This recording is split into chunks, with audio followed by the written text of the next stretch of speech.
सलामुअलैकुम। पहले तो बहुत ही ज़्यादा माज़रत कि गुज़िश्ता एक हफ़्ते की अलालत की वजह से आप लोगों से मुलाकात नहीं हो पाई। मैं अपनी कमिटमेंट को फुलफ़िल करता, लेकिन शायद इस कमिटमेंट में जो मेरा एक हेल्थ का फैक्टर है, वो बदरजा गायत अहमियत रखता है।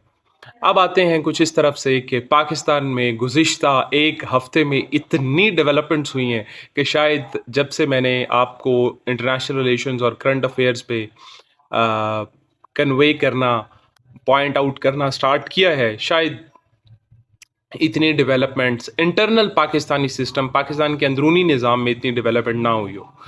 होता कुछ इस तरह है कि पाकिस्तान में एक शहर इस्लामाबाद में एक इकनॉमिक समिट होता है और अचानक सहाफ़ियों को बताया जाता है कि जनाब मोहसिन नकवी साहब बहुत इम्पोर्टेंट लाइन्स लेकर आने वाले हैं, ज़रा अलर्ट हो चाहिए। जी। तमाम सहाफ़ी अलर्ट हो जाते हैं और जैसा कहा जाता है वैसा ही होता है। मोहसिन नकवी नए सूबों बनाने का ऐलान करते हैं और कहा जाता है कि कॉकरोचेज़ निकल आएँगे, उनके डर से नए सूबे बनाने होंगे, वरना जो जंतर मंतर पे प्रोटेस्ट हुआ था, उसके फुटस्टेप्स पे प्रोटेस्ट होगा। मोहसिन नकवी साहब 22 चीफ सेक्रेटरीज़, 22 गवर्नर्स और चीफ सेक्रेटरी के नीचे कंप्लीट जो स्ट्रक्चर है, additional secretaries, joint secretaries, deputy secretaries, वो सारा स्ट्रक्चर अनाउंस करते हैं और कहते हैं कि हमारे पास 6 महीने की कलील मुद्दत है और इस कलील मुद्दत में हमें सूबे बनाने होंगे। सर, चंद गुज़ारिशात आपके सामने हैं। आप पाकिस्तान को 22 सूबों में बाँटेंगे, बटी हुई कौम को मज़ीद बाँटने से तरक्की हासिल नहीं होगी। पाकिस्तान में आज शायद उर्दू स्पीकिंग जब मुझे सुने तो वो कहेंगे कैसे पागल इंसान हो कि शायद पाकिस्तान के सूबे बनने से उसकी तरक्की कैसे मुमकिन ना होगी।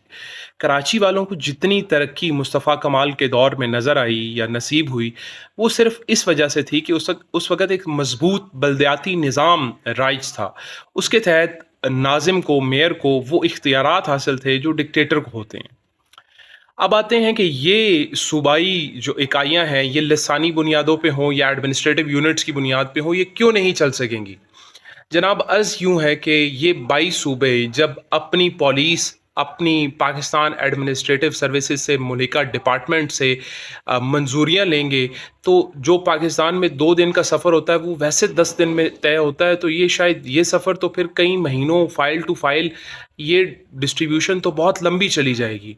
तो इससे आम आदमी का तो कोई फ़ायदा नहीं होगा। दूसरी चीज़, पाकिस्तान में गवर्नेंस के संगीन मसाइल सामने आएँगे। ऐसे मसाइल सामने आएँगे कि आप शायद सोच भी ना सकें।